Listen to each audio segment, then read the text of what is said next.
The one of one is missing.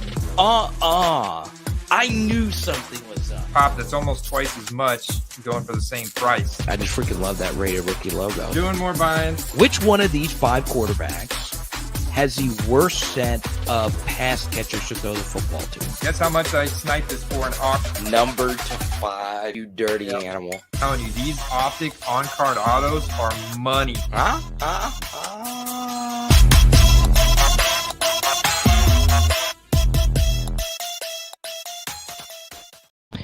Football cards collecting and investing. His name is Andy. My name is Carter. It doesn't matter if you're listening on podcasts or if you're watching us live on YouTube. We are so happy to be with you. And what I want you to do today at the beginning of this episode, whoever you are, is comment below or send us a message. Who have you been buying lately? It could be retired players. It could be current players. Are you panic buying or panic selling anyone? We want to take a look at your portfolio and help you out. Okay. So Andy, obviously the big story, Patrick Mahomes loses. My patron saint, Joe Burrow, looks like old school Joe Burrow, but the biggest story is Will Levis. Andy, what have you seen from the rookie quarterback that you liked personally and also from a football card perspective? Yeah, I wish I would have bought more Will Levis rookie cards before this past Sunday. Those 4 touchdowns really caused quite the flurry of activity on eBay for his rookie cards. In fact, Carter, I documented that Saturday there were silver mosaics for 2023. It's like a top 3 set right now for Will Levis, especially with the Fanatics exclusive deal. The mosaic silvers were selling for around $5 or less. I mean, tons of transactions at the level. They're now $40 cards. So we have seen the spike that we traditionally see for a rookie quarterback with a snappy right arm completing 4 touchdown passes, including 3 of those to the Hall of Famer or potentially future Hall of Famer DeAndre Hopkins. And then I saw a micro mosaic. So I'm interested to see aftermath stories if any of these transactions don't get actually sent out, because there was a micro mosaic PSA 10 that sold for $350 on Saturday. But on Sunday, on Sunday, that same card was selling for $350 raw. And then now today, actually yesterday, I saw a couple that went for $450. So I'm wondering if some of those sold Will Levis cards from Saturday were actually getting sent out Monday, or if the seller was figuring out a way to, back out of that. So hopefully, it's all very ethical, above board sellers out there, right? So none of that is happening. But yeah, Will Levis has gone nuclear in the hobby. Yeah, if you do that and you're watching this show right now, I don't care what Andy says about this. I don't ever want you to watch this show again, right? Honor the sale. I had my first really bad instance with this recently, but still honor the sale. That's what you always should do. I understand it sucks that he went out there and looked like the second coming of John Elway. We'll talk about Brock Purdy in just a second, but I just want to send a little warning out because before I was not a huge Will Levis guy. I just wasn't. But I just want to warn everyone that it is just one game. DeAndre Hopkins looked like old school DeAndre Hopkins. And I felt like some of the plays that were made was more Hopkins than it was Levis. That last throw to Westbrook and Keeney, though, was absolutely breathtaking, right? Andy, when you watch him, do you like him personally? Just from I like the spiral and his throwing motion. I mean, it looks sick, man. The way he throws the ball, it looks really powerful and it looks very accurate. It looks like he's got a real deal arm to be an NFL quarterback. So I'm interested to see if he can keep up this kind of efficiency. Yeah. So Andy, let's get down deeper into something that's not really football card related, and it's not really like actual football related, but throwing motion wise, Will Levis is butter, right? Or mayonnaise that he likes to put in his coffee, right? But no, his throwing motion is so smooth, right? He works with one of my favorite QB mechanic coaches in the country, QB Motion, right? So he is a very compact release. his arm is so special, right? I think right now in the NFL, there might not be a stronger arm than his, right? Obviously, Mahomes is up there. Obviously, Allen has a bazooka, AR, obviously. But, man, dude, he's got an absolute rocket. I do want to hold off just a little bit, though. These were the Atlanta Falcons. The Atlanta Falcons aren't that great of a team. I won't consider them an elite defense either. They've got some elite players. Obviously, Grady Jarrett got hurt this past weekend, but still, they've got some really, really, really good players. I'm not sold yet, right? He set a record amount of sacks last year in the SEC. I need to see more before I make any type of move. But Andy, simply from a football card perspective, I'm happy he's balling out because once again, we're fans of football cards. We need as many young quarterbacks to kill because that gets people excited about the hobby. Yeah, it really does, especially when we're at the period we are, when you've got guys that are values that are still dipping down every week, even though they're good players. I mean, I'm looking at Jalen Hurts, A.J. Brown, whether you look at your guy Joe Burrow is coming into form now, or Jamar Chase. I mean, there's a lot of, like, I would say mid-tier cards from these guys that are dipping way down in auctions. That's just the time period we're at in the season, with basketball having started up and the holidays and baseball World Series. Even though football still seems to get more viewers, there's there's not as much demand as it is when you're right at the beginning of the season. So yeah, this is great. Anytime you get a rookie quarterback and they're doing great, and this is the true test. It's weird, Carter, because they're playing the Steelers Thursday night. You know, it's weird how the schedule works out like this for the Titans. You know, one second they thought they're gonna toss their season and start rebuilding and maybe trading Derrick Henry, and now all of a sudden here on the trade deadline, they've got a renewed sense of fight in them, and they got the Steelers in Pittsburgh this Thursday night, then the Bucks, then the Jaguars. So they've got three pretty solid defenses to go up against that are all arguably as good, if not better, than the Falcons. So it's going to be really definitely the Steelers and the Jaguars, and the Bucks even at moments have been really solid. So yeah, it'll be super interesting to see what he can do over the next 3 weeks.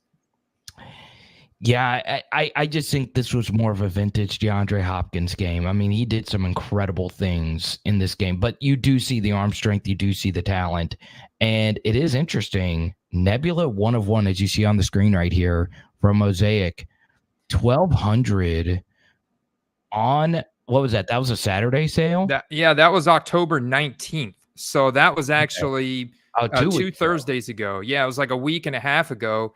And now you have a new 1 of 1, the same card here, selling for $3,700 in a buy it now. So theoretically, if that was the same well, it would have to be, right? I mean, it would have to, so it's a 1 of 1. Yeah, but is that the same card, you think? Let's see. The Panini Nebula 1 of 1. It sure looks like it, man. Is it? That's crazy. Wow, what a flip by whoever this was. If that is the same exact card, holy crap, good stuff, whoever that was. Doubling up. Actually, that's tripling up. That's one of the best flips I've seen, quick flips right there. So for those that are listening, $1,200 card bought, sold for $3,700 out the door. So factor in taxes and all that stuff, that's probably $1,500 he sold, or he bought it at, and then take out all the percentages. That's a double up, right? He's at least walking away with $3,000 on that deal. Good stuff, whoever in that 12 was. days. A 12-day flip. That is very impressive. Very obviously very risky, but that's the thing, Andy. It doesn't matter who the player is. If you have a black 1 of 1, that black finite look, it gets the juices flowing. It's the same thing with the gold number to 10, even if you're not that good of a player. And obviously, Will Levis is hot right now. But then again, we've seen a lot of Titan quarterbacks with big arms who can't really move, do great things. So I pulled out this Zach Mettenberger card right here, Andy. Look, rookie auto Zach Mettenberger. This now trades for, I think, $3 or $4. So just telling you, Will Levis buyer beware. Andy, I think the next player we have to talk about is Brock Purdy, right? 3 games in a row, 3 poor performances. Let me first say this. He should not have played this last Sunday, right? He just shouldn't have played on a Monday night concussion, right? But he just didn't look good. We can get into the debates about how much of it was Brock Purdy, how much of this was the Bengals defense being very good. They've been very good. We've seen the Bengals shut down many elite offenses in recent years. But Andy, it's Purdy has regressed some on the field. What have you seen from a football card perspective? Well, in the past 30 days, you see a totally different picture than the 180. So in the past 30 days, the Prism has come all the way back down now from that peak of about $319 there before he went on the losing streak and the interception streak. And now they're about 140, 150 in buy it now and in auction. So you combine that with the midseason dip that the 49ers are just, they're coming back down to earth right at the right time for it to really impact his card values a lot. It's kind of like the perfect storm there. So you can see across the board in the past 30 days, everything is down 20 to 30%, but you still go back to the 180 picture and it's like, all right, the base Prism PSA 10 is still up 58%. Right. Overall, we're still up quite a bit, but he is definitely coming way back down. Still ways to go, though. If you think buying now, it's okay for the playoffs, but they could potentially get lower over the next 2 weeks, Carter. They really could, just because they still are up so much from where they were before the season. Yeah, so like we discussed here with Brock in recent weeks, how different his rookie market is from Kenny Pickett, not only in terms of actual talent, but in terms of just sheer numbers of how many more Pickett rookie cards there are than Brock Purdy, just because of the draft capital spent. But yeah, it's always kind of weird with Brock and his rookie cards, Andy. Obviously, with these rated rookies, these are him in his practice uniform and in his non-correct jersey number, right? Prism in an actual game uniform, but not his actual, jersey number. I don't think that matters so much. Obviously, Jalen Hurts changed his jersey number from one year to the next, but it's just, I've not seen enough, right? And one thing that I pointed out, in the past was the turnover worthy play rate, right? Pretty turnover worthy play rate has always been relatively high. It's now that some of these turnovers are actually happening, right?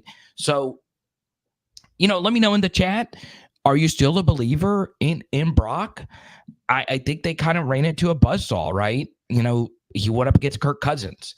Before Kirk Cousins, Andy, towards ACL, you look at his EPA numbers, you look at his QBR numbers, Kirk Cousins was elite, right? And Joe Burrow being back to his level of play, I understand. You guys can laugh at me all you want in the comment section. That's fine. Joe's a top 5 quarterback in the NFL in his current state, right? Now that he's healthy, you tell me a better quarterback performance this past weekend than what he did out of everyone. You can make a case for Herbert and a few others, but Joe is back, and I think Purdy just ran into 2 really good quarterbacks that were very hungry to win. So I guess I'm still not going to buy Brock Purdy cards, Andy. I'm still not a believer, but I still like the 49ers moving forward. Do you? I still like the 49ers, and I still think they're a playoff team.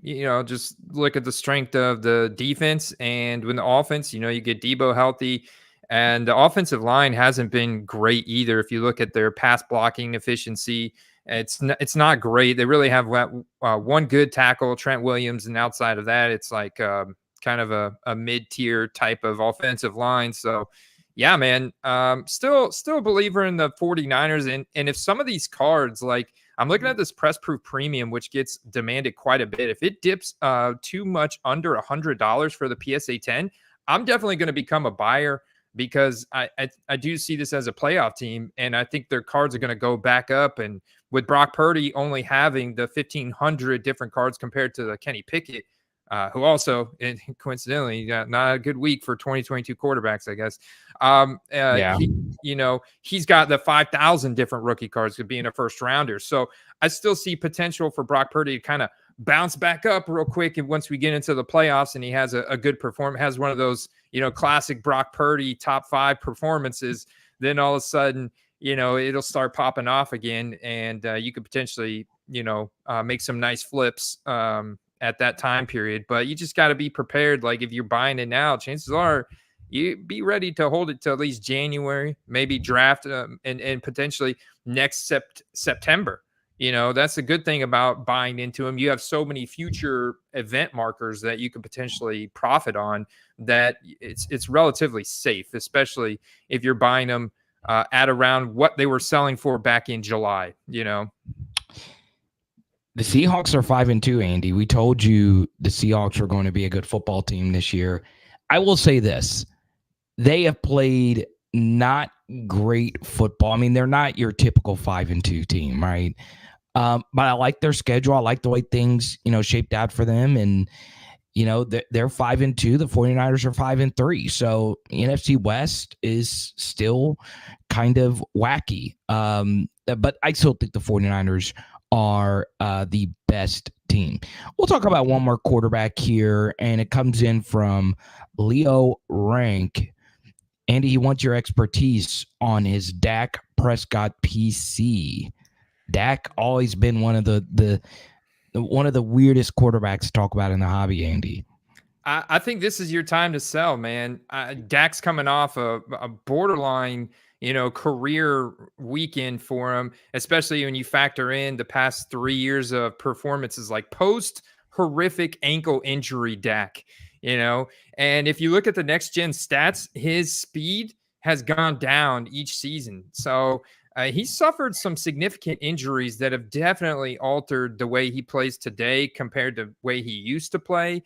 And I think that a lot of his success right now is still buoyed by the fact that the Dallas Cowboys have arguably the largest fan base in the entire league, in the entire country. And so that's doing quite a bit for Dak. And I look at him as kind of one of these guys that may never make it to the big game and actually see the spike in his cards that I'm kind of looking for. I think they're relatively safe, but at the same time, I've seen some interesting sold $1,000 plus rare rookie auto Dak stuff over this past weekend.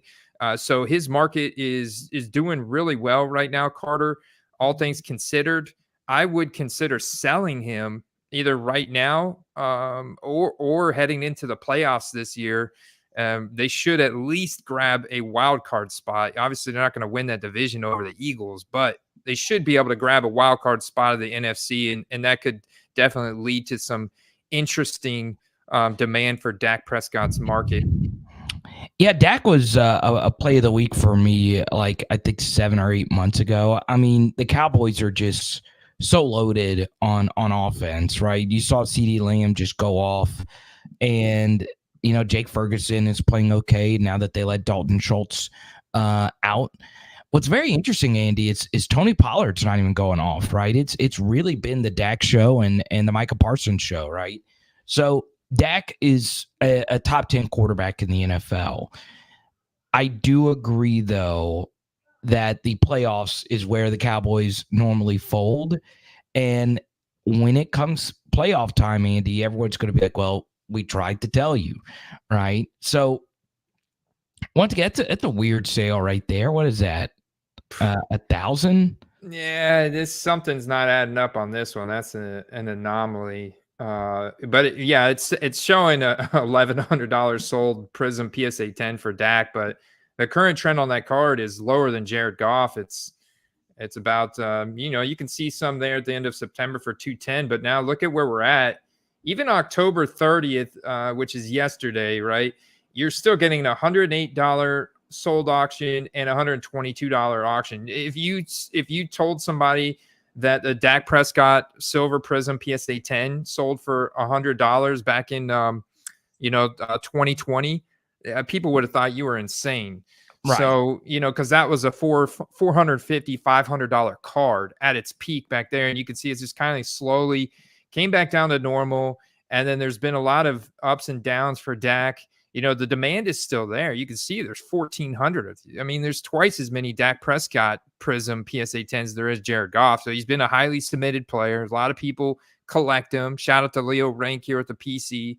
But yeah, I think right now Dak is like a really nice playoff flip because he's probably going to be on the Cowboys for a little while. I mean, he's got a massive contract with them now. So, and he's not playing bad enough to where they need to move on from him. He has these big games. They got a lot of good players on defense. And, so it's just, but is he ever going to be able to keep up in a high scoring affair with teams like the Eagles and the Bengals? It's just, Carter, I'm with you, man. I think he's a playoff flip and not trying to get too greedy with Dak, and hopefully you can make some profit. Especially you look at right now. I mean, he's pretty much at 52-week lows. At this price point, I'm a buyer for a Dak Silver Prism PSA 10, just because I remember buying them raw for this price back in 2020. And you look at the Jared Goff market. I mean, it's a lot higher. I mean, that's a $200 plus card. And that makes no sense at all, right? Because they are not even close in terms of talent. Dak is way better than Jared Goff, if you ask me. So yeah, I don't quite get that. I don't get that discrepancy from this perspective. I understand the Lions are going to win the division and more than likely, host playoff games, right? So that is one thing, but I don't think Jared Goff is better than Dak Prescott. I don't think, especially, that it's a $100 discrepancy. But one thing, Andy, that you always talk about is pop counts. You see right here, Jared Goff, a 524 pop, PSA 10. Dak, as you just saw a minute ago, 1,400 PSA 10. So that probably plays a role in this too. Yeah, and Jared Goff actually has more rookie cards from 2016 than Dak does because of the draft capital, but it's still not a lot. Like we talked about the numbers from 2016 till now. It's massive. Like Jared Goff's around that 1,500 to 1,800 range, around that same Brock Purdy range, not the 5,000 first round quarterback of today type range. So and Dak is probably like around closer to 12 to 1,300 different rookie cards. So there's a difference there, but you can see how much Dak has been hyped up in the past. And I think that's it. I think there's just a lot of people that have soured on his market, whereas people are starting to come around, especially new collectors and Lions fans that are now, in total belief that this is their year. There's a lot of guys that are totally committed and invested in the Lions this year. So I think you can kind of see that. I think that's what you're kind of seeing in this. And it also helps that Jared Goff has a lower pop for sure. Whew. Let's talk some new releases. I see some people disagree with my Dak and Goff take. Yeah, I think some of it is just the pop count discrepancy. I wouldn't have thought it would have been that big of a difference, but it also kind of makes sense, right? Because Dak was still the quarterback of the Cowboys when the 2020 boom probably hit, and there probably was more submissions around that time. So there you go. Andy, your thoughts on new releases, Donruss and the like? Yeah, that's a big set. That's going to make a huge impact. That Panini Origins is going to be released soon. And Carter, they've announced they've released the artist proofs for Panini Prism. I'm not sure if you've seen the Panini Prism design, but a lot of guys aren't really digging it. Pull it up. I've seen it, but I want everyone else to see it as well. Let me say this about Donruss, because Prism is around the corner and these proofs are out there. Just kind of be careful. One other thing, and this is going to be my hobby tip of the week, is actually I'll save it for hobby tip of the week, but still, it's interesting. Donruss. I'm always kind of in the middle on that set just because that rated rookie logo is just so freaking iconic. But you also got optic and all that stuff that makes that gets some rated rookie products as well. So I'm always kind of just in the middle. But for me, Andy, I'm excited about Donruss. I'm excited about it. But also we need some of these rookies and younger quarterbacks to start playing better. For sure. For sure. And I would say you're going to have a pretty big influx of RPAs coming in the market too. Certified also comes out here November 10th. And we mentioned, Panini Origins, both of those hobby-only products, and they have a lot of RPAs and serial numbered cards. Certified's huge on serial numbered cards. On almost all their cards in there are serial numbered. It's still a mid-tier set, even though it's pro uniform and a lot of serial numbered. Right now, I would actually put it in the top 10. A lot of certified is going to be ripped and broken by breakers, and it's going to circulate onto eBay, and so that'll be a nice influx of RPAs for. Well, it's not going to have Levis. It's not going to have Levis, Stroud, or Young because of those Fanatics exclusive contracts. You're going to have to stick with the Topps products or check out Fanatics website to maybe get an event signed card from Panini that Fanatics witnessed. Yeah, I hope we don't. I hope we don't do that. Phoenix on December 1st. That's always a pretty popular set. A lot of fans of that design, and it'll resell pretty decent until the rest of these sets out. Absolute December 13th. Carter, those are your kabooms. Are you a kaboom or downtown guy? Which one you like better? I own more kabooms. I've never owned a downtown, but I actually do love the downtown, like Louisiana stuff. That I've always tried to get my hands on one of those. What about you? I have a downtown Gronk. I really like the laser downtowns from Optic. Those are probably one of my favorite cards, but I still am chasing a kaboom. I haven't bought one yet, and that is one card that I really, really want to get is a kaboom. So let's see these Prism designs. I want everyone's thoughts on it. All right. I gotta be real, Andy. I'll get my thoughts as you pull it up. It's okay. So the release dates have not been announced yet for it, which is why it's not on the distributor's website. But I'm glad I went there because I found that they have announced a couple of new release dates for like Absolute, and Donruss has been pushed back all the way to right before Christmas. So the release schedule is somewhat dynamic, and it's kind of quickly populating here. So yeah, what's weird? I have I'm looking at a few proofs now. I saw some proofs where there's Bryce Young and CJ Stroud. And I don't see a rookie card logo on the proof, but which is kind of weird. But I do see one on the Bijan Robinson card, which is once again strange. So yeah, I don't know. It's a little bizarre. There's no way they would screw this up so bad they'd forget to put rookie card shields on stuff like this. Like, that would be just nuts. I hope they don't regress to like 2018 Panini where they did all that stuff. I was hoping that experiment was over and we kind of standardized that rookie card shield is important. So put it on anything that's licensed and printed in the first year of a player's career. Yeah, dude, I'm going to be honest. I love this Prism design compared to last year's. I really do. But you got to have a rookie card shield. You just do. On that is a huge bummer if we don't get the rookie card shield. Now, I will say I am a buyer of the Joe Burrow, Jamar Chase Color Blast card.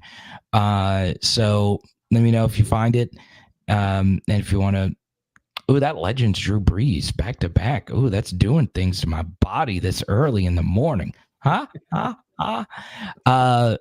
yeah, you gotta have the rookie card logo, and I gotta have that Joe Burrow, Jamar Chase Color Blast. Look at that. Looks beautiful. Yeah, those are awesome, man. That's definitely a show card for you right there, Carter. Look at It's going to that. be in high demand.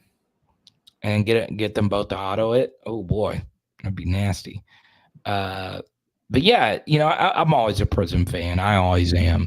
Last year I wasn't really a huge fan of the design, and the year before I was kind of just in the middle. Right, 2020 Prism is always going to be my favorite. I understand I'm biased, but still. Andy, your thoughts on the Prism design? It's all right. It grows on me once I get it in hand. I have a different take on it right now. Looking at the artist proof, I'm not a big fan, but I'm like, it's all right. But then I get it in hand, and I typically my perception changes. I don't know. I think I take into like the thickness of the card and the type of chromium finish that they have on the top. Like all those things kind of work together. For me to give it like a 1 out of 10 kind of grade. Now I'll tell you this, okay? Before we get to hobby tip of the week, Andy, let's go to Hella Relish. Okay, this is a good question. I know this is kind of a sore subject for you because you're a Florida Gator and your guy Anthony Richardson got hurt. What would you do in this situation, Andy? Hella Relish says he's got a Prism draft pick, Anthony Richardson, number 5. Should he sell or keep till the next season? Dang, man, that's a tough one because you have the scarcity, but it is a draft pick card, and you really want to sell right now. But of course, the market's down. I think I would sell right now only because there's going to be so many more cards for Anthony Richardson being a 4th overall pick and being the only like elite quarterback from this draft class that has a Panini contract to sign autographs on Panini cards. That's huge. So I feel like a lot of his Panini, I feel like they're going to print more RPAs of Anthony Richardson and more just rare cards because they're trying to make up for the fact they can't get all those cards for Bryce Young and CJ Stroud and Will Levis. So I would try, and even if it's a break even or a 10 to 20% loss on this card, I would try and sell it now. Yeah, I don't know how the Fanatics exclusives actually work. We both know Bryce Young and CJ Stroud are very much in with Fanatics. I'm also pretty sure Anthony Richardson is as well. It might not be the same like contract, right? Because I saw AR, hanging with Tom Brady and Michael Rubin, and obviously Brady is a big Fanatics guy himself. So here's something else I would say, Hella Relish. If this was like a rare Anthony Richardson number to 99, I'd feel a little bit different about it. But if it is numbered to 5, I would buy it now, set a buy it now. Because I think if it's numbered to 5, there's always going to be some kind of demand for it.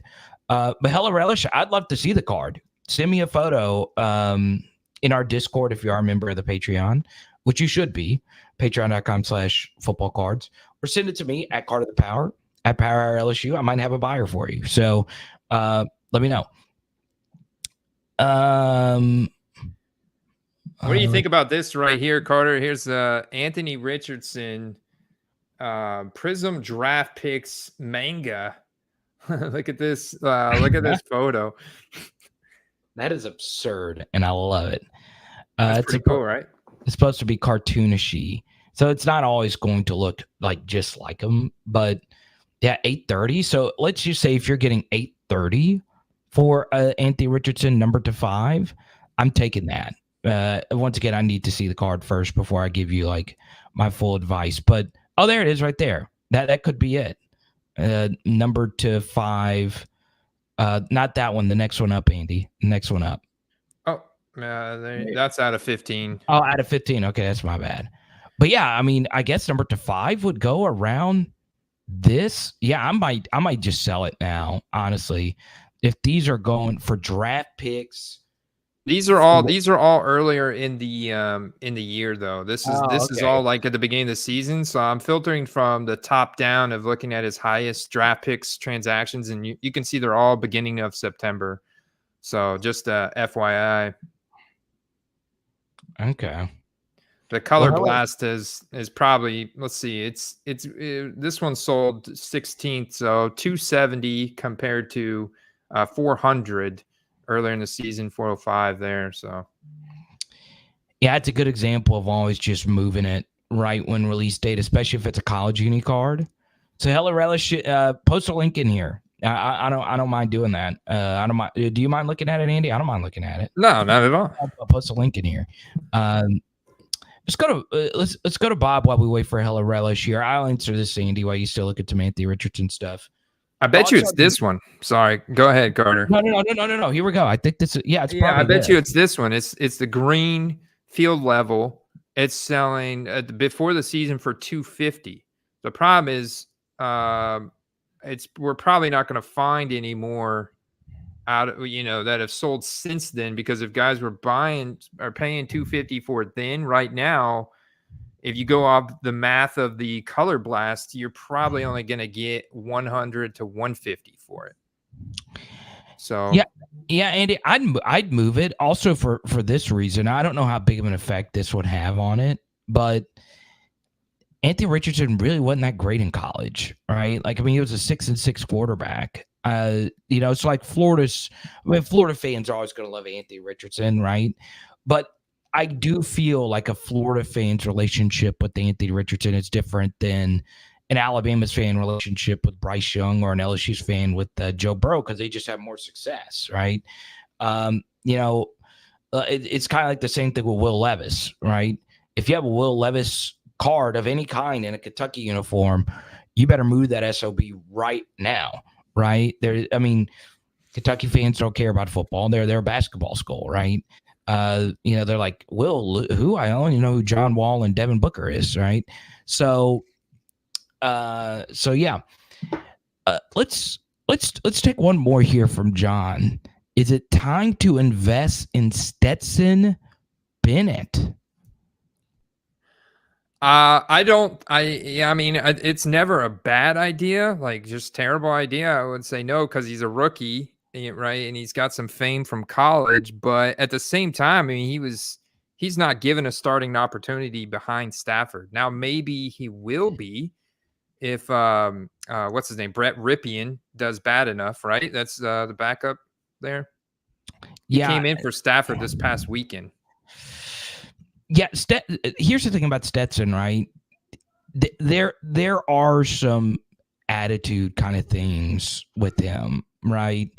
And when you're buying cards of someone that has some of these like off the field kinds of things, you always got to be careful, right? Because there's a lot of things that they're truly out of your control, right? Of course, most quarterbacks are on the straight and narrow because that's just how quarterbacks are.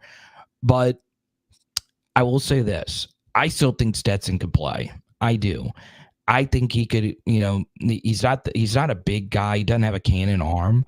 But if you can get him at the basement, I'm very interested. I'm very, very interested. But I'm not sure, if it'll be with the Rams per se, because once again, he's a little entitled, right? And Georgia fans, come at me all you want, that's fine. But I don't have a whole lot of patience with that kind of stuff. So, whatever the case may be, Stetson always had this arrogance about him. But I wish him nothing but the best, because I did a lot of fantasy content on how high of a believer I was in him as an NFL draft prospect. So I hope for the best. I loved Stetson Bennett in college because, Andy, I'm always biased towards walk-ons, right? This is a guy who truly freaking grinded his way to the top. But yeah, hopefully everything, works itself out off the field. And this is a humbling experience, and he gets another shot.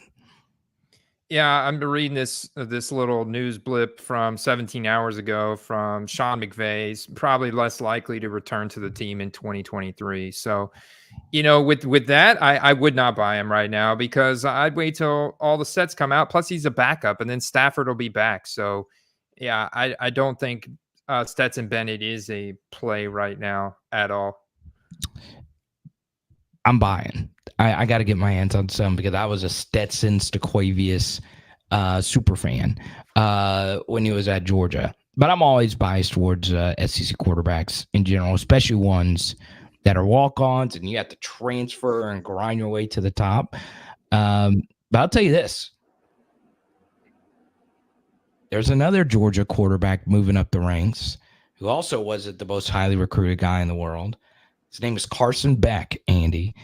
He's like Stetson. He got a buzz cut before the season, and he is balling, okay? I have a ton of like these Brock Bowers refractors. Guess what, Andy? Brock Bowers is hurt right now. He's hurt. Carson Beck, no problem. Kid came in and lit up your Florida Gators. So watch out. Watch out for the Carson Beck hype train. But yeah, I'm cheering for Stetson, and I'm buying. I'm definitely buying. Is Beck another 2024 draft eligible quarterback? Yeah, I think he's eligible now. So if he balls out, he could enter the NFL draft. And he's in 2023 Bowman Chrome University. He got his fuchsia mini diamond first. It looks like a pink refractor to me, but I guess it's like a pink sparkle sold for 45. It looks like his market's starting to heat up a little bit. I mean, this right here, that's a steal. Look at that. It was sold for 30, so not. Oh. It was one of those auctions that has the offer button on it, so you can kind of try and close it out right then. But if I'm looking at these prices and I'm comparing, if this guy's going to go in, let's say, the first 3 rounds, these prices are going up. These prices are going to go more into that Hendon Hooker range right at draft time, which was around $80 for a card like this, a Bowman Chrome University first. So there is absolutely potential. Carter, I got to ask you, man. I mean, aren't we up to like 5 or 6 quarterbacks projected to be drafted in the first and second round next year? Yeah, so obviously a sore subject for me. Jaden Daniels is not in Bowman Chrome, but Jaden is definitely a first-round quarterback right now. And like, when you talk about SEC quarterbacks, nobody comes close to Jaden. No, in college football, no one's coming close to Jaden Daniels right now. Okay. But just Bowman uniforms, very few LSU uniform cards, and yeah, it stinks. Absolutely stinks. I mean, I have one right here, but still not good. Not good. Huh? Yeah, when people are making custom ACO cards, he needs some more cards in the market. I mean, Tops Now could step up and make a Tops Now. I'm sure they will if he signs a Fanatics deal, or Panini will come out with an instant. They'll have the draft night instant. I just think, it stinks that the only thing that's going to be out there for him is like the Leaf and Proce, all this stuff from Leaf and Sage, and maybe something from Onyx or no, we don't even get maybe something from Onyx here. So, man, it's going to be tough to invest in him before the draft. But it's wild how many quarterbacks, because you have big decisions now, like with Kirk Cousins going down with the Achilles tear, like you mentioned. And he's going to hit free agency. So there's a potential situation where the Vikings draft Jaden Daniels and he's paired with the former LSU great Justin Jefferson. And I mean, it's just interesting to see what the Vikings do. I think the Vikings are at a massive decision point this year with Kirk Cousins now, especially getting injured after stringing together a few wins. They thought they got their season back on track, and now he's done. And Jaron Hall came in, and I mean, he didn't show anything that could potentially help them win games. So, man. Kevin says he's listening to us from work. There you go, Kevin.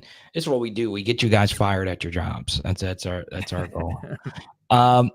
So let's get into hobby tip of the week. Andy, mine's going to be quick, short, sweet, to the point. There is product on your local shelves, right? I keep seeing these photos from everywhere. I walk into my Walmart. I'm seeing draft pick mega boxes with dust on them, just sitting right there, Andy. Never thought I'd see the day.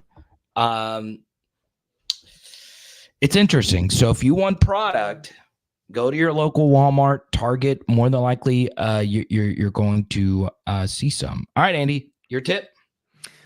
My tip is going to be related to eBay listings. If you're having a difficulty getting your listing to pop up in the top of search results, obviously promotion helps, but there's actually there's multiple factors to the eBay algorithm, and one of those is how new is your listing. So if the promotion alone doesn't help you out, you gotta delete the listing and start it over. Hopefully you've already got the pictures on your phone, but if you've had to buy it now, for example, let's just say a Lamar Jackson Prism. I did this exercise last week. You got to buy it now of a Lamar Jackson Prism and you're not getting any views and you're competitively priced, and you go to the available listings and you've got to scroll down all the way to the 20th, 5th listing to find your card, then and you need to go ahead and end that listing and start a new one, because eBay boosts up new listings as well as new listings that are promoted. So it's kind of like a dual threat, boosting there. But you gotta do both of those to really capitalize on the eBay algorithm. So just a little tip: if you guys are having difficulty selling some of your premium cards that are listed in a buy it now, right now, revisit them. Don't just revise pricing or add promotional rate to them. Actually delete the listing and start a new one with the revised pricing and promotional rate. This might sound dated, Andy, but it is a trade deadline today. Jets pick up the phone and go get Ryan Tannehill. Falcons pick up the phone, go get Ryan Tannehill. Somebody go get Ryan Tannehill, right? He's ripe for a contender. Someone get after it. Please. I don't think they want to pick up the baggage that he's got, though. I think they're going to be on the hook for at least $13 million. Now didn't he injure the same ankle that he injured before, where he broke his ankle and he missed almost a whole year? So, I mean, I think that Ryan, I would be after Justin Fields. I would be calling the Bears, because Justin Fields is going to be back in a couple weeks. If I was the Falcons, I would be calling the Bears and be like, look, this kid, Tyson Bagent's not bad. You could ride him out to the number 1 overall pick. You get the number 2 overall pick or the number 1 overall pick from the Panthers. You can draft your pick of the litter next year out of the 10, superstar quarterbacks that are coming out of college football that have taken a ton of snaps. And, I think we're kind of officially in this post-COVID era where you haven't had these shortened college football seasons now since 2021. So we're a couple years removed from that, and I think that's one of the reasons why Tyson Bagent, talking about how much football he's played before now, which is why he kind of seamlessly transitioned in and did a pretty good job, and I thought he still played pretty decent on Sunday night. It was just they were just outmatched and everything. So, and plus he had a couple big drops from some great Tyson Bagent throws. So if I was the Falcons, I would be calling to try and get Justin Fields and give Chicago some more draft capital to go, get a wide receiver and a quarterback, or get a quarterback and a defensive lineman or offensive lineman next year early in the draft. And they can maybe get 3 guys in the top 10 picks if they play this right, for Justin Fields. So one of our sharpest viewers, Chad and Kevin, are talking some AJ Brown here, Andy. Oof. Well, real quick, before we talk about AJ Brown, let's let our man Paul Hickey from nooffseason.com give his hobby tip of the week. What's up, Football Card Quest? I'm Paul Hickey, co-host of the Sports Card Strategy Show right here on the nooffseason.com Sports Card Network. Andy and Carter, here's my hobby tip of the week. It's the second chance offer on eBay. If this is something that you guys have already talked about on the Card Quest, the Football Card Quest, I apologize. But the second chance offer is something that comes up often in our world at the Sports Card Strategy Show. That is what you use on eBay. If you sell an item in an auction for the price that you really wanted to sell it for, but your buyer doesn't pay, you can initiate a second chance offer to the next highest bidder, or really to any of the bidders, for whatever price you want to offer it to them for. So in theory, if your second highest bidder was close enough to your highest bidder and you're willing to offer it to them for the price of their bid, in theory, they should accept that and they should be really happy with that. So you can find your listing in My eBay Selling Activity or Seller Hub, select second chance offer from more actions, and then continue. Then make sure you select the quantity of items you have to sell, the duration of the offer, and the bidders that you want to send offers to, and click continue. Hopefully you'll get the money for that card that the other crappy buyer didn't pay you for. Everybody, I'm Paul Hickey with nooffseason.com and the Sports Card Strategy Show. Thanks for having me on the Football Card Quest for my hobby tip of the week. Everybody, go make some money flipping football cards. Have a great day. And I didn't know that, Carter. Dude, his hobby tips are like 10 times better than any of us. and he's the one that said we need those guys' expertise on the network. So that's why we're happy to be a part of the nooffseason.com. I didn't know that either. I didn't know you could do a second chance offer on a non-payer. It's good stuff right there. So yeah, let's chat some AJ Brown, Andy, as far as like his football cards are concerned. You know what's interesting? I actually saw a relatively high amount of AJ Brown, like big collectors at the National. That kind of shocked me to a certain extent, but dadgum, he's been outside of Tyreek, Andy, the best receiver in football. Kind of a weird market though. That 2019 year, as you mentioned, Andy, can get a little strange.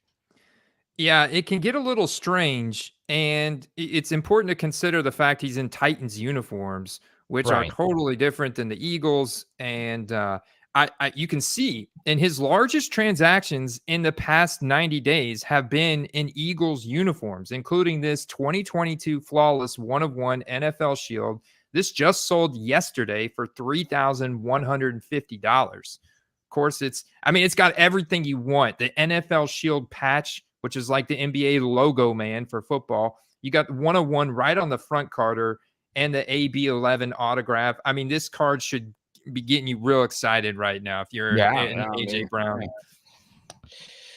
Yeah, that's the thing. You know, that's always a debate that you and I, Andy, have had.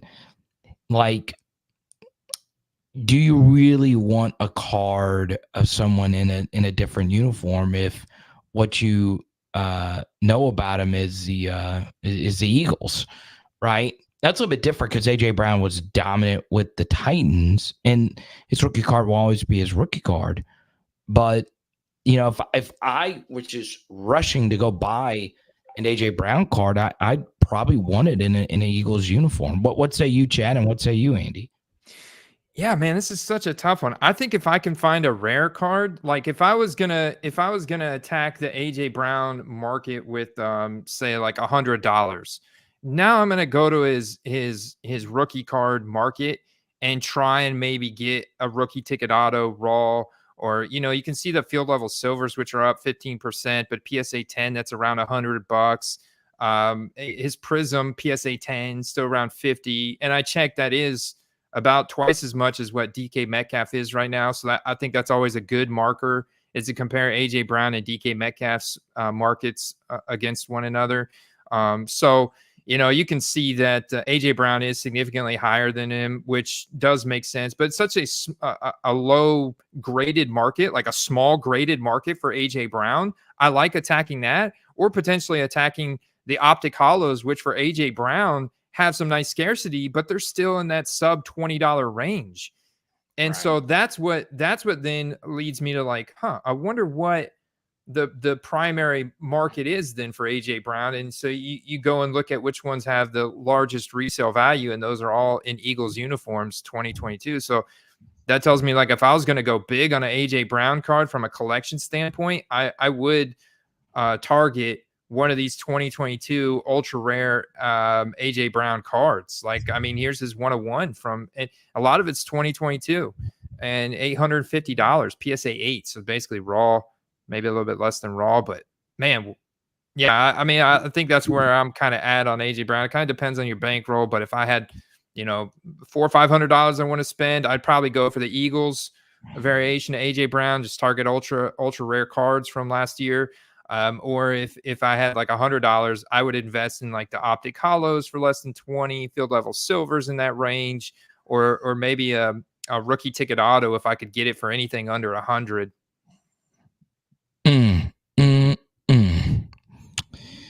Chad, who would you rather have?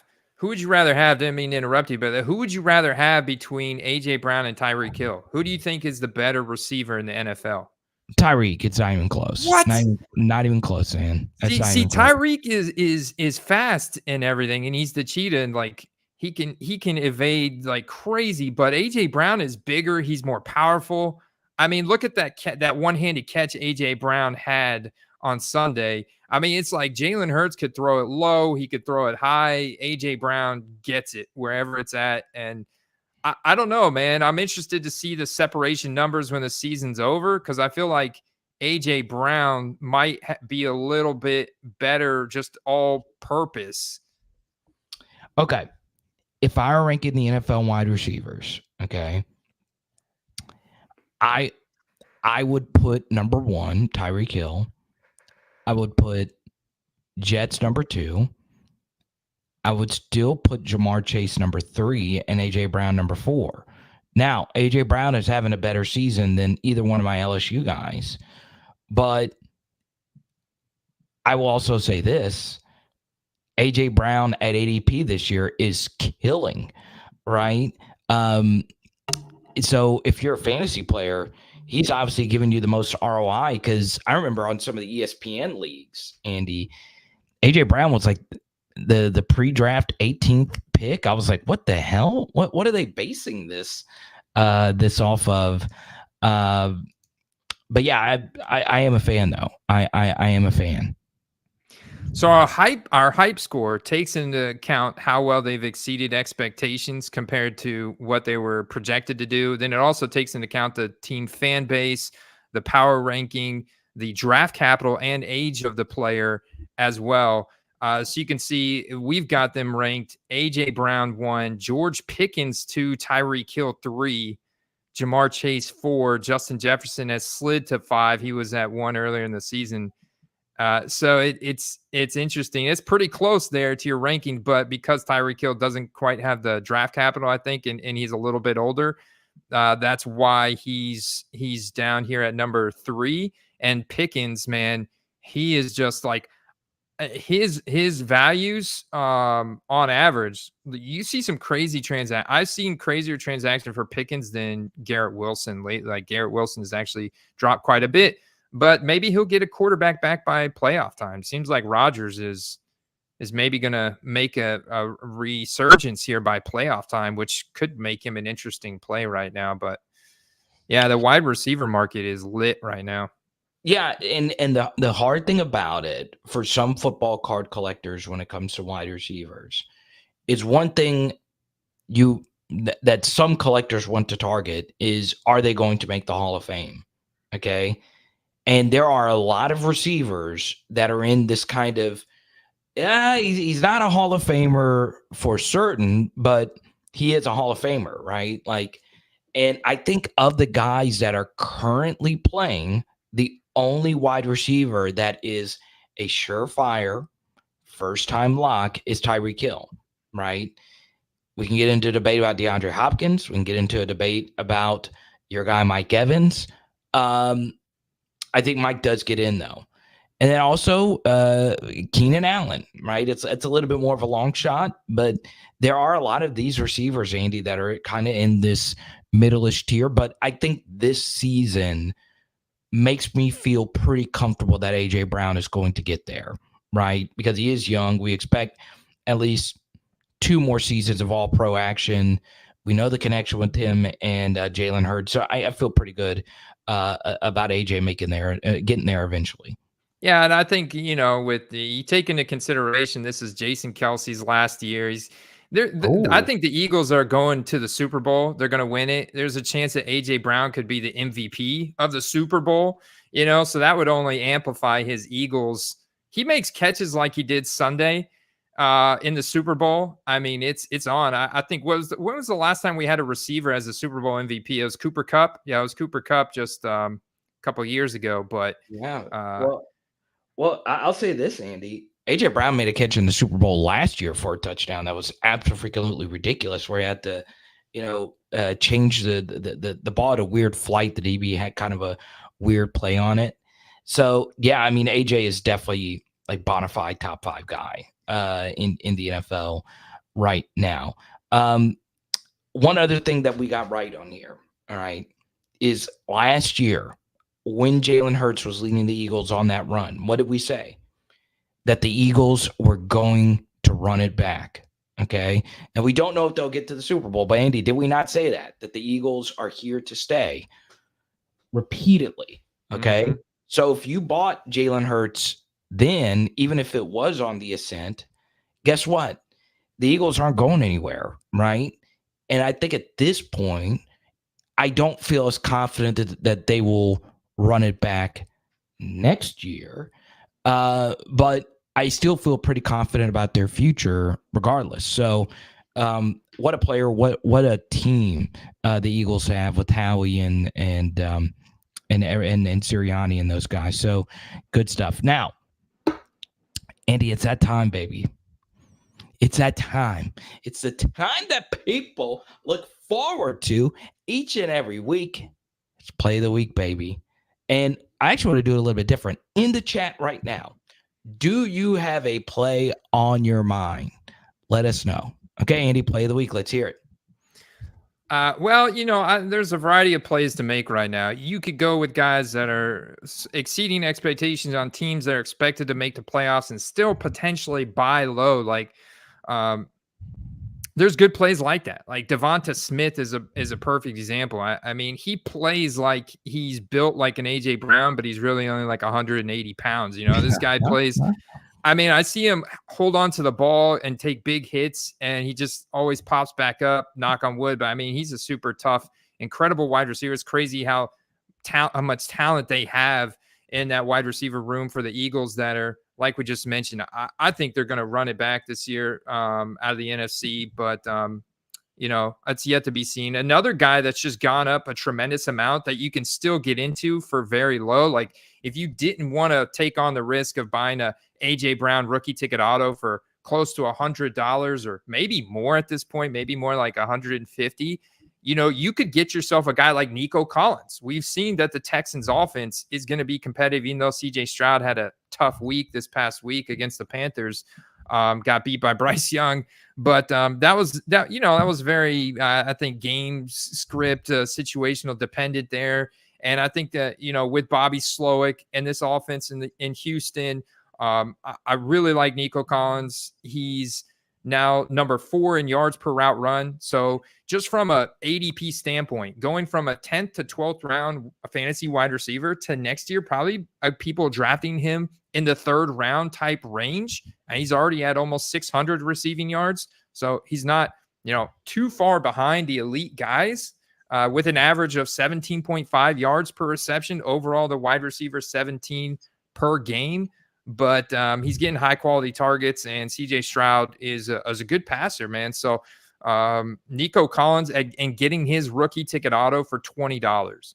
That's the ultimate kicker. Carter's like, boom. Let me get that card on the low, especially with the midseason dip and them coming off a loss now to the Panthers. They just not able to get those wins strung together. So a guy like Nico Collins going totally under the radar right now as one of the best wide receiver buy lows, because I look at him as more of a buy for September of next year. He's going to be touted in training camp as the alpha. He finished as the wide receiver 12, like a wide receiver 1. All of a sudden, he's being talked about in almost every fantasy buy low video, and as a wide receiver that you can feel confident drafting in the top 3 rounds, and as a result, his card values go up a lot because of that. I am gonna go with Aiden O'Connell here, Andy. I don't believe in him per se, but they've got to play him, right? Jimmy G last night, that was one of the worst quarterback performances I've seen. Okay. And it goes back to something we brought up once again. We brought a few weeks ago with Chad. This was a clear buying opportunity with Jimmy G being the starter and Jimmy G not being the absolute perfect fit for what McDaniels wants to do offensively. Aiden O'Connell has got to play. You can't miss Devontae Adams. As open as Devontae Adams was last night, twice, both of those Andes would have been touchdowns, easy touchdowns. So if you're sitting on some Aiden O'Connell, or if you're listening to this live, go take a look at some in listings, and if he has any type of good game, you're going to get a little bit of a badging effect with some draft capital. So that one's just pretty clear to me. Now, once again, I looked at his autos this morning. I mean, they ran. I saw one go for 300, but that was a gold mosaic number to 10 auto. You can get anything from 20 to 40 range. That's obviously worth it, because if he goes out there and has even one game, that card goes to at least a hundo, right? Especially a team like the Raiders, who are dying for a quarterback and who have a massive fan base, right? The Raiders, definitely one of the top half brands in the NFL, not one of the top 5 I would consider, but a rabid fan base that are hungry for a quarterback, and he's got the mustache, and can't go wrong with the porn stash there. So, yeah, Aiden O'Connell, not a true believer, but I kind of like the football card situation here. I got to share one more play because I talked about it yesterday morning on Sports Card Strategy Show with Paul Hickey and the guys. And that is just the fact that, and we already talked about him earlier in the stream, but we didn't actually highlight specific auctions that have ended this week for Justin Fields. But we have officially hit career rookie card low prices for Justin Fields. And I think that is a over correction from the hobby, and I think he's a great opportunity. You know, a lot of you guys tune in to buy quarterbacks. Well, I don't think it gets any better than buying Justin Fields right now. It's not the sexy pick because his thumb is injured and he's been overshadowed by Tyson Bagent the past couple weeks. And you have what is a failing franchise in 2023 in the Chicago Bears. But it's all about the fan base, the athletic ability. If you look at Justin Fields before he got injured, he was on pace to shatter all of his numbers the past 2 years. I mean, he has a higher completion percentage. He has a higher yards per attempt. He already had 11 passing touchdowns, and his high from 2022 was 17. So he was on track to break all of his career numbers, a top 10 fantasy quarterback. And check this out, Carter. I mean, a Spectra rookie patch auto with a rookie auto for a quarterback of his caliber for $120. This is an auction that ended last night. And then you have a National Treasures card that should be thousands of dollars for an elite quarterback out of 99, sealed by Panini here, sold for $600 in an auction yesterday. And you know, I saw a bunch of these. I saw his Optic Hollow PSA 10 hit rock bottom, 52-week low, $69 auction Sunday night. So it's just crazy good opportunity. You know, you may end up sitting on it. If the Bears do nothing with Fields, you sit on it till next September, or just the rumors alone will cause his cards to go up around draft time. And you can make money on them then. There's just so many future markers of events that you could profit on Justin Fields cards. Huge fan base too, Ohio State and Chicago. I mean, it's just crazy. So I look at the chat. Okay, I thought that said Davis Mills in here at first, and I was like, Davis is coming and saying one day it used to be my football cards went for hundos. I think about the Davis Mills collectors out there that are just sitting with stacks of Davis Mills and a super long neck. He always had a very long neck. I don't know. I don't even know how that happened. But he's a long lost cousin of Mike Glennon. I like that. I like that. That's coming from a true Bucks fan. What football card are you holding in your hand, bro? I want to shout out David Mills. So David Mills is one of our premium Patreon members, and he sent me this as a rack. It's a Lombardi Lenny autographed card there with a little Super Bowl inscription from Lenny. And it's just an awesome rack here. Bro. So you got to send me my Fournette card back. And oh, baby, that's never coming off the wall right there. I just moved it around. Just put it in the perfect spot right there.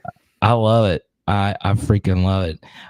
So I want to say this. I got one more football card thing I want to say, but 50 of you tuning into this, we have to move the times around to work with our work schedules.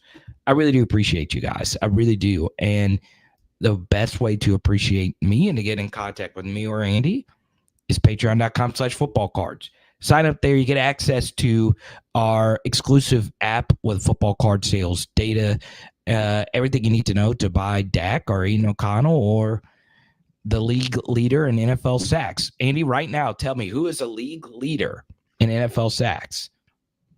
It's not Myles Garrett? Nope. Can someone tell me in the chat who the league leader in sacks are right now? Well, I can think of a few guys like, Miles or TJ Watt or potentially Danielle Hunter. I know that it is. Danielle Hunter. Danielle Hunter is the league leader in sacks. That guy's a beast. And I think he may be traded before the deadline. That was going to be my last football card thing. Okay. If you're a contender, what do contenders normally like to go out there and get? They like to get a receiver or a pass rusher, like right at the deadline. So Montez Sweat got dealt to the Bears since we've been live. So just really, and I understand, and I know this annoys some of you guys. That's okay. I'm an LSU fan, super LSU fan, right?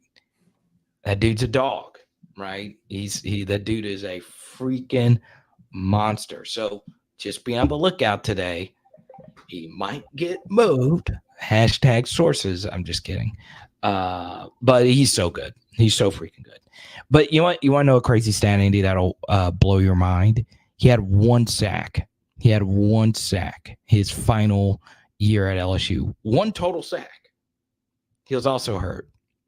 He actually had a sack and a half. So there you go. But yeah, he doesn't, like Chad mentions here, he's a dog, but he's very quiet off the field. He doesn't have that. We're getting ready to sign off, and now I'm just here solo. That's good. Yeah, he's not. He doesn't have like the personality of like a Von Miller or like TJ Watt, if you will, right? He doesn't have like that last name. He doesn't play for like a super big brand or anything like that. And that helps as a pass rusher, right?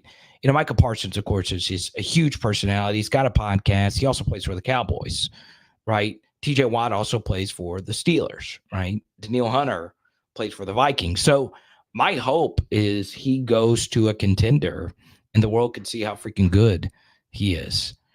Orlando, yeah, let's talk some Justin Simmons. Justin Simmons also an SEC guy. Who knows where Justin Simmons went to school? What a baller. Dude's a freaking baller. I hated to see Grady Jarrett go down. He's always been a good DT. But Justin Simmons is a beast. Now, y'all want to do another pass rush trivia? Here's another pass rush trivia. So I'm a former defensive lineman, do a lot of film studies and stuff in the college realm. Who is by far the NFL leader of defensive tackles in quarterback pressures? All right, who is by far the leader? Nobody is close to this defensive tackle, okay? And it's not Aaron Donald, all right? Can you tell me who that person is? In the chat right now. It is not James Harden. I'm getting 1,000 James Harden notifications. And here's another hint. He plays on a bad team. Okay. He went to Clemson.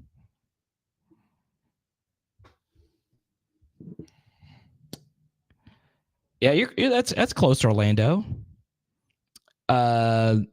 Mississippi State, not Ole Miss or Mississippi. Okay. But can you tell me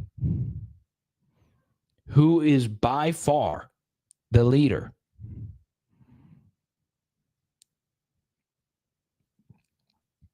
He is a nose tackle. Okay.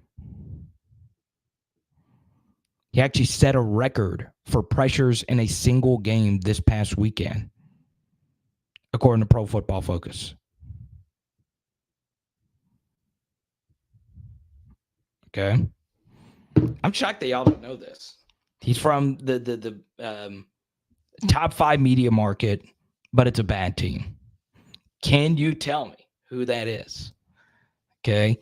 Look, we'll take a few more, though, from a football card perspective. It's not Aiden Hutchinson. He's a defensive end. He does rush from the nose tackle, though, sometimes, I think. Let's see here.